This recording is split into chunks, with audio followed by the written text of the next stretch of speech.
Haleluya, haleluya. Shalom.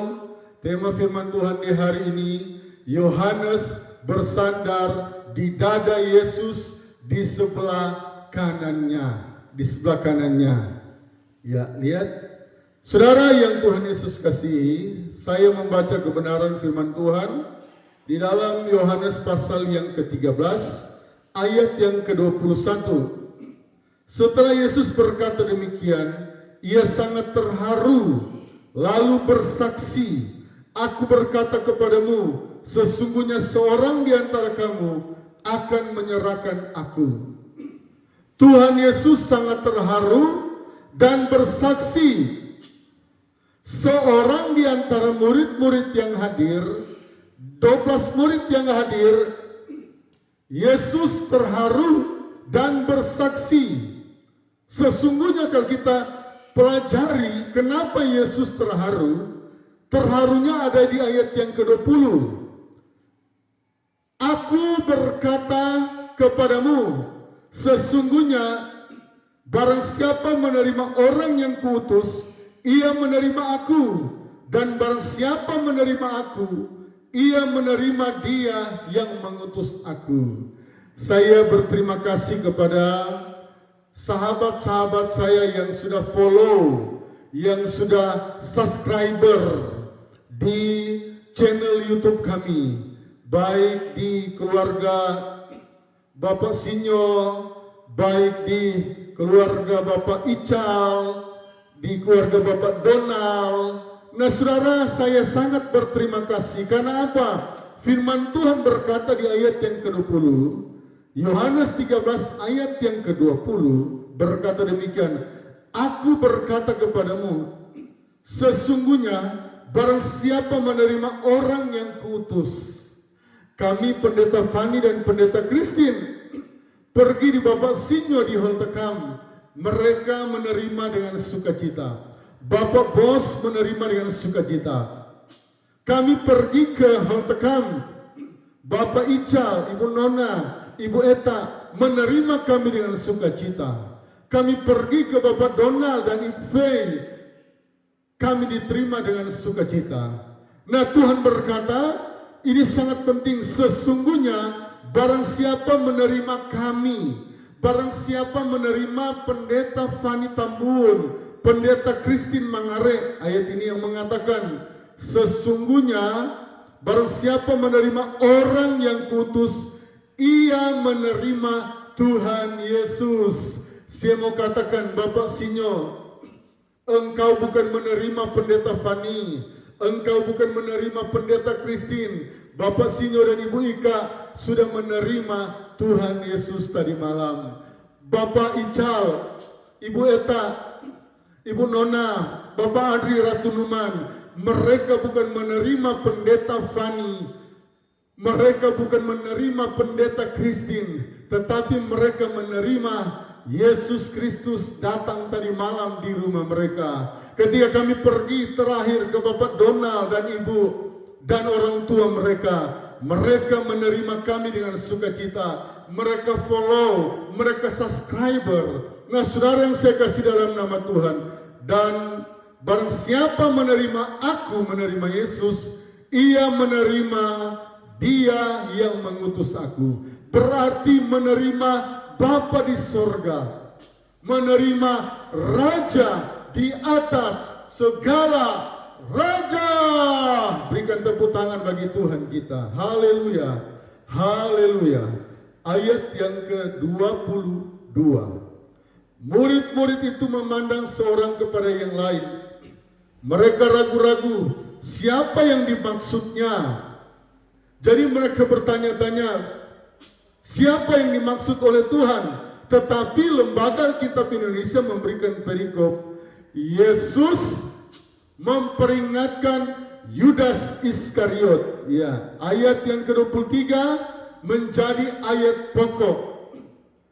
Yohanes 13 ayat yang ke-23 menjadi ayat pokok. Dengarkan baik-baik, camkan baik-baik.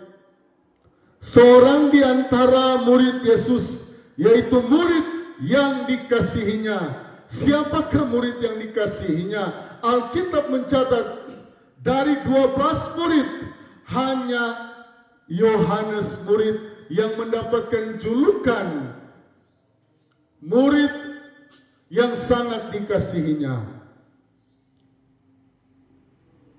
Bersandar dekat kepadanya di sebelah kanannya. Jadi Yohanes bersandar di sebelah kanan Yesus.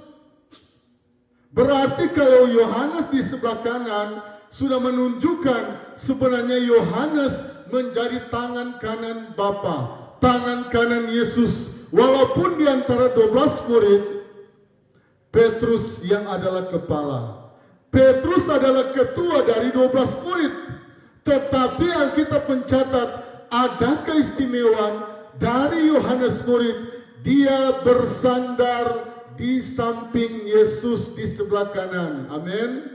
Saya berikan tema firman Tuhan sekali lagi. Yohanes bersandar di dada Yesus di sebelah kanannya.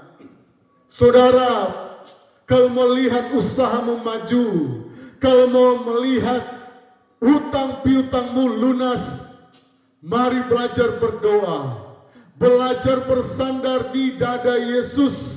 Saudara yang Tuhan Yesus kasih, bersandar di dada Yesus di sebelah kanannya adalah hal yang sangat spektakuler, hal yang sangat istimewa. Kenapa? Karena bersandar di dada Yesus ada jawaban. Bersandar di dada Yesus ada kemenangan. Saudara, di sebelah kanan ada lagu yang berkata, Yesus memegangku dengan tangan kananmu. Yesus memberiku kemenangan. Amin. Yesus memberi kemenangan. Yohanes tahu persis kalau kita menghadapi pergumulan, kalau kita menghadapi tantangan, kalau kita putus cinta, mari pemuda-pemudi, jangan lari ke baygon, jangan bunuh diri. Doa saya di hari ini, saya mau hentikan roh bunuh diri di seluruh Indonesia ini. Saya mau hentikan roh bunuh diri yang terjadi. Kasus terbesar di dunia adalah di Jepang. Saya mau hentikan roh bunuh diri ini. Ada banyak orang putus cinta bunuh diri. Ada banyak orang karena hutang piutang bunuh diri. Ada banyak orang karena dia tidak diterima dalam pekerjaannya, dia bunuh diri. Tetapi saya mau katakan, kalau kita ada dalam beban yang berat, pergumulan yang berat yang kita pikul, jangan kita bunuh diri. Amin. Jangan kita cari manusia. Saudara, pilihan ada di dalam kita. Mau pilih mana? Mau pilih Yohanes atau mau pilih Yudas Iskariot? Mau pilih mana? Yang pertama, pilih Yohanes, atau nomor 2, pilih Yudas Iskariot. Saudara, kalau saudara pilih Yohanes, saudara mendapatkan jalan keluar. Amin. Kalau saudara pilih Yudas, saudara bunuh diri. Kalau saudara pilih yang kedua Yudas dia stres berat. Yudas dia jadi gila ketika dia menjual Tuhan Yesus 30 keping perak. Apa yang terjadi? Disitulah baru dia sadar. Dia mau kembalikan uang itu. So terlambat sayang. Saudara, dari perikop saja, Lai memberikan perikop. Yesus memperingatkan Yudas.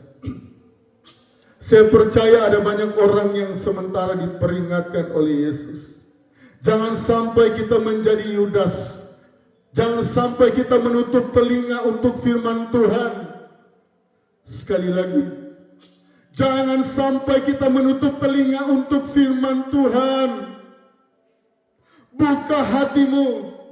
Jangan sampai engkau melihat, oh pendeta Fani, dia dari aliran pertobatan. firman Tuhan dari aliran pertobatan sesat, ada perkataan yang seperti itu. Tetapi saya mau katakan di hari ini, siapapun yang Tuhan utus, engkau terima dengan telingamu, masuk di telinga kanan, taruh di hati, taruh di pikiran kita, sehingga firman Tuhan ini bertumbuh dan berbuah lebat. Orang yang paling tidak bertumbuh di Alkitab adalah Yudas Iskariot. Orang yang paling bebal di Alkitab adalah Yudas Iskariot, padahal dia dari 12 murid. Sekali lagi, padahal yang mengajari dia bukan pendeta biasa, yang mengajari dia bukan pendeta yang kacang-kacang, bukan pendeta yang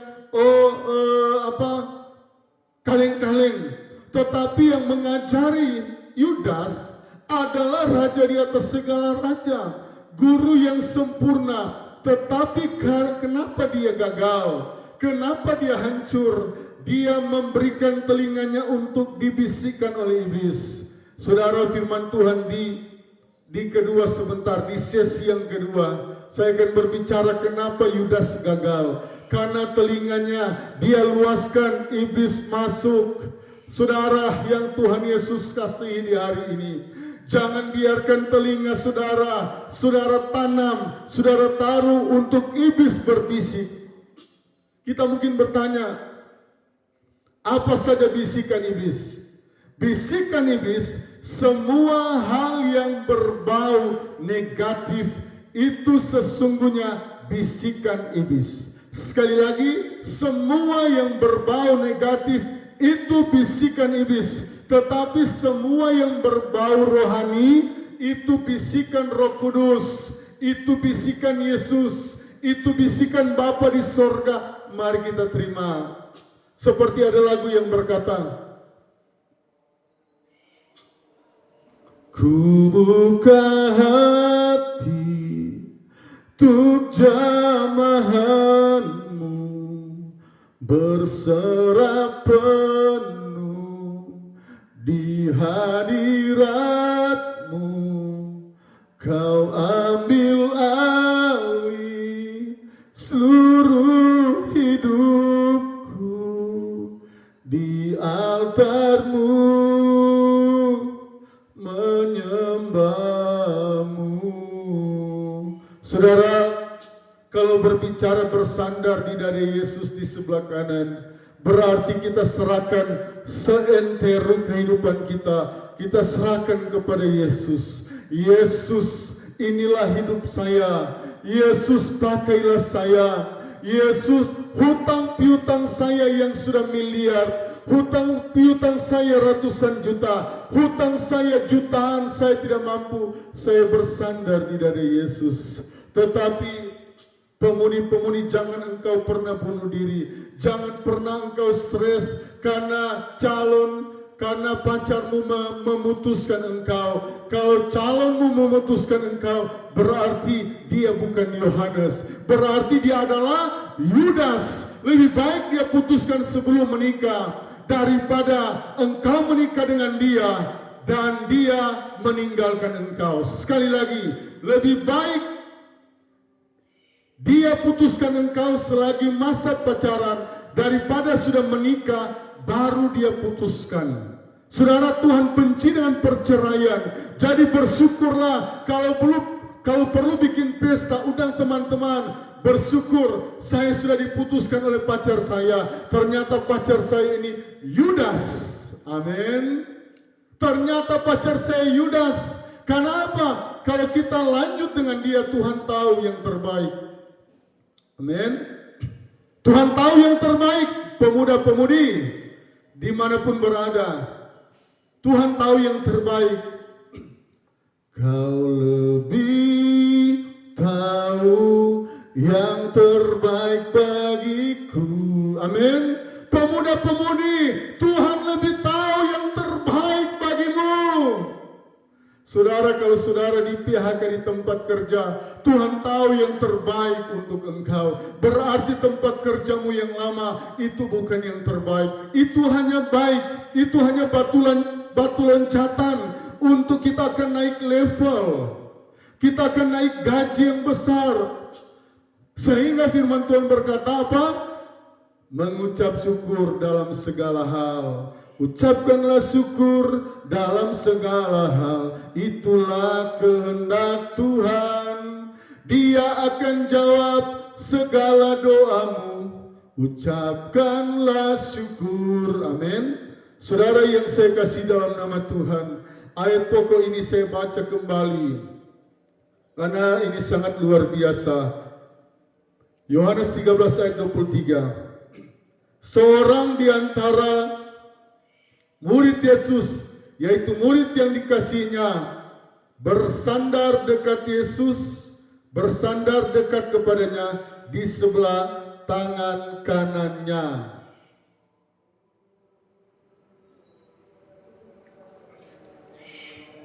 Ayat yang ke-24.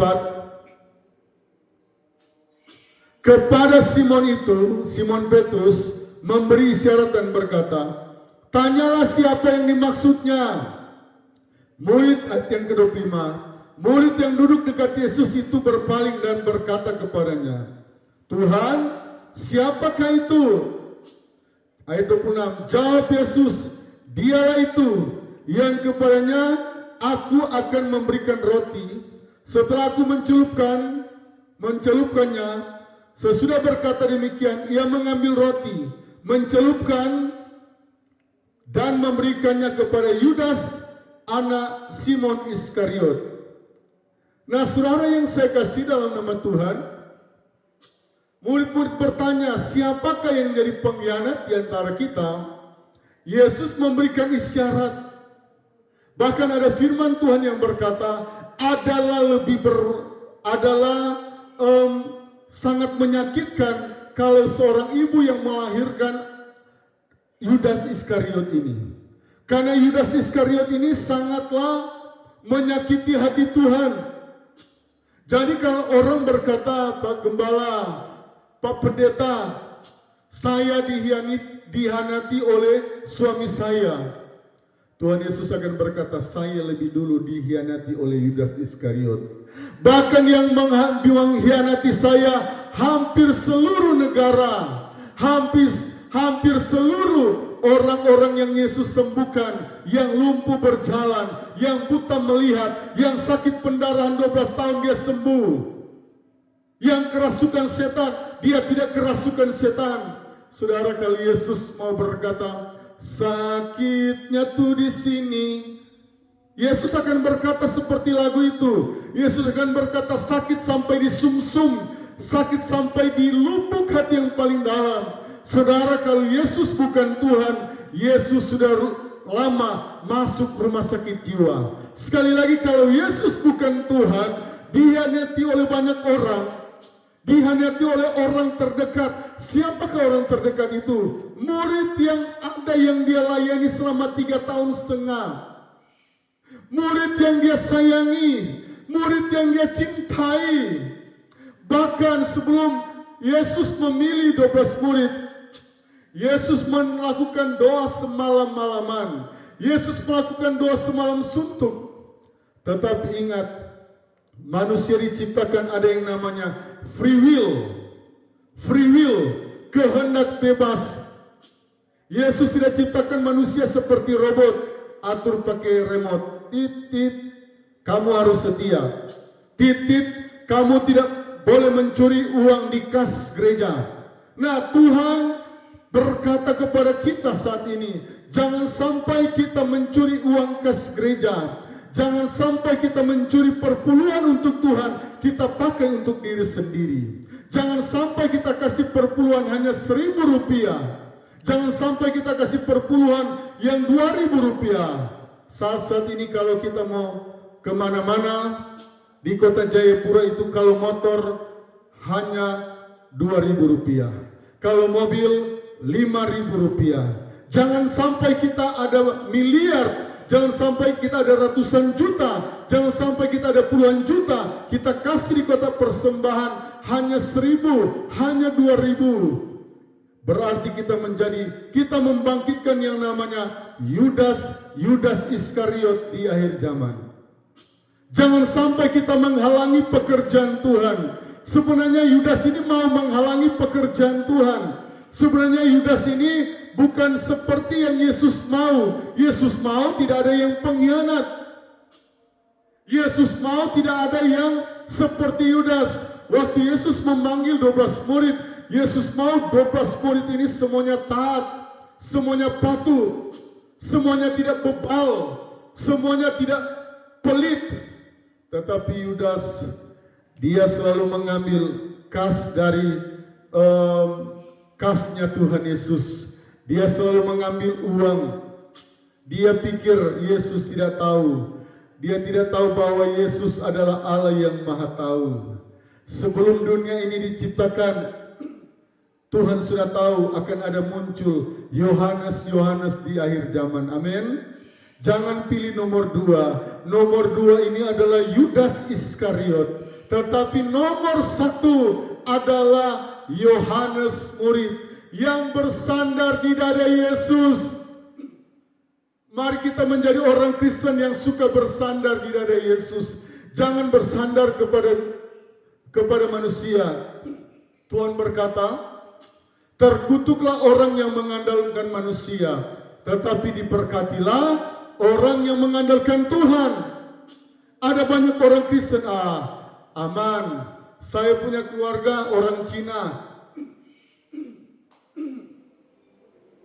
aman, saya punya keluarga pangkatnya jenderal, jenderal 1, jenderal 2 bintang, jenderal komjen 3 bintang, oh aman, saya pasti dapat kerja, saya mau masuk polisi, aman, saya punya backingan di belakang, oh jenderal bintang 1, saya punya backingan di dalam Kapolda, saya punya orang dalam, oh dia orang Mabes Polri, gampang saya masuk polisi, oh saya punya kenalan Pangdam, anak saya pasti masuk tentara, oh saya punya backingan di belakang menteri.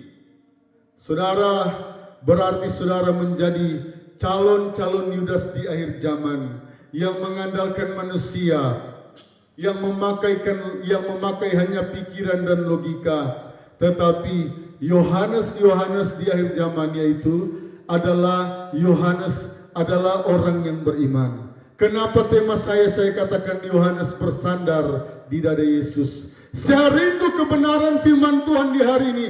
Kita ganti dengan nama kita sendiri. Kalau nama kita Johan bersandar di dada Yesus.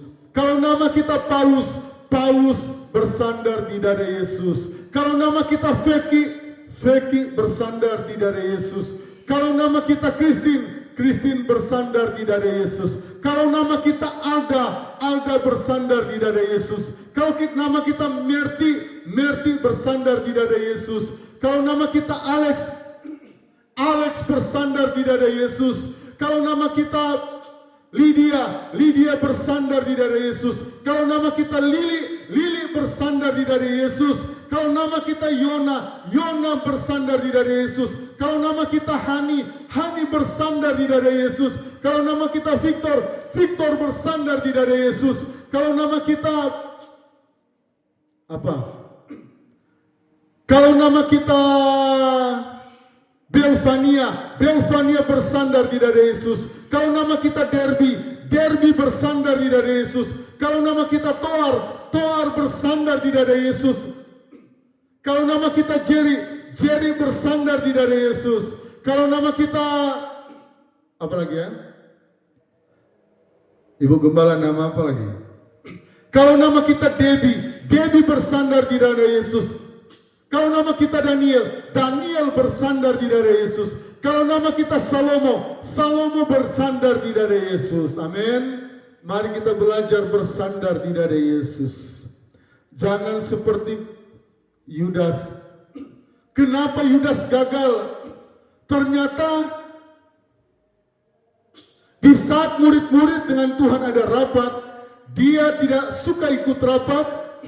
Dia keluar. Dia cari orang-orang kaya.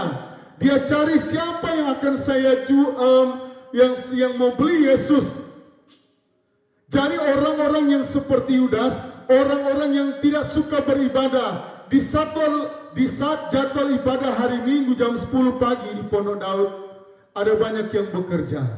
Jangan sampai di jam 9 pagi kita bukan pergi ke rumah Tuhan, kita pergi bekerja. Saudara akan gagal seperti Yudas. Sekali lagi, di saat jam 9 pagi, kalau di gereja saudara jadwalnya jam 9 pagi, jangan pergi bekerja. Amin. Lebih baik satu hari di pelataranmu daripada 1000 hari di tempat lain. Amin. Lebih baik satu hari di pelatarannya. Kenapa Yudas gagal? Karena Yudas suka mendengarkan nasihat orang kaya, nasihat ahli-ahli Taurat pada waktu itu.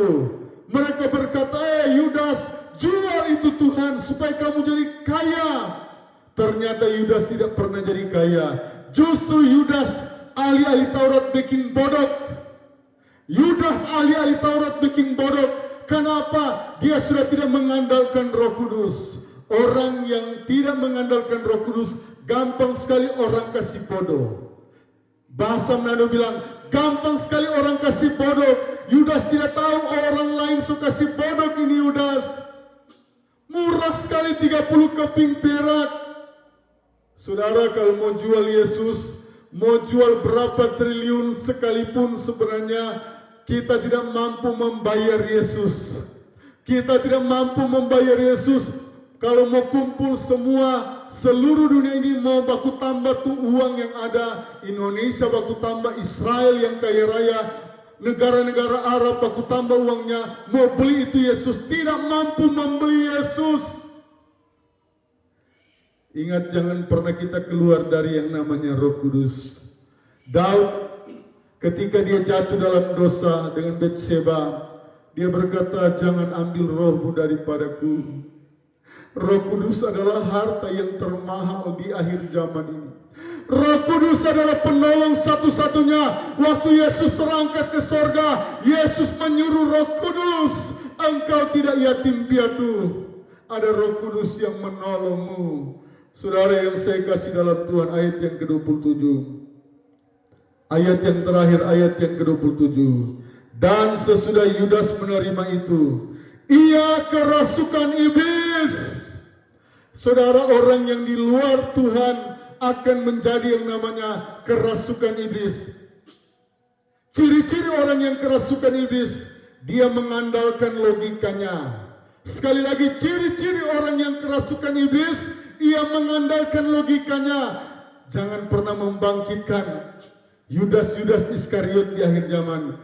Di akhir zaman ini orang-orang yang mengandalkan logikanya, yang berkata, tidak mungkin. Saudara, banyak orang yang dulu berkata, tidak ada chip. Pendeta-pendeta pembohong, tidak ada chip. Tetapi jauh sebelum itu, saya masih remaja, saya masih sekolah minggu, saya sudah mendengar pendeta-pendeta berkhotbah. Di akhir zaman ini kita akan dipasangkan chip. Dan itulah yang saya hormati, pendeta-pendeta senior, pendeta-pendeta perintis-perintis, mereka sudah diberitahukan rahasia Tuhan bahwa di akhir zaman ada manusia akan dipasangkan chip di otaknya. Dan ini sementara terjadi, ini sementara tergenapi. Saya memberikan hormat, respek kepada pendeta-pendeta pendahulu, pionir-pionir, pendeta Alex Tambuhun, pendiri dari GPDI, Repi Alex Tambuhun. Mereka yang mendirikan GPDI, mereka orang-orang ini yang menyampaikan di akhir zaman itu mereka dirikan GPDI 1921. Saya sekolah di Jember, di sekolah GPDI, saya tahu GPDI berdiri 1921 di Minahasa, yang mendirikan Alex Tambuhun dan Repi kalau tidak salah. Mereka yang berkhotbah di akhir zaman manusia akan dipasangkan chip di kepala, di otak mereka. dan ini sementara tergenapi. Pendeta-pendeta tidak pernah berbohong, pendeta-pendeta yang sungguh-sungguh dalam Tuhan, pendeta-pendeta yang selalu bersandar di dada Yesus, tidak pernah bohong. Haleluya, puji Tuhan. Haleluya. Ayat yang ke-27 orang Kristen harus tahu. Baca baik-baik. Saudara dengarkan ayat yang terakhir ini. Dan sesudah Yesus menerima roti itu, ia kerasukan iblis. Jadi kalau mau dipikir ini roti kan roti perjamuan berkuasa. Kenapa dia kerasukan iblis? Jawabannya adalah dia buka hati untuk iblis. Dia buka pikirannya untuk iblis. Dia buka pikirannya untuk iblis. Dia buka hatinya untuk iblis. Iblis, masuklah di saya. Dia undang iblis. Pertanyaan saudara yang saya mau tanya hari ini, saudara mau undang mana? Mau undang iblis atau mau undang raja di atas segala raja? Yesus berdiri di depan pintu dan mengetuk orang-orang Kristen. Mari bersandar di dada Yesus. Mari berdoa. Apapun masalahmu, apapun pergumulanmu.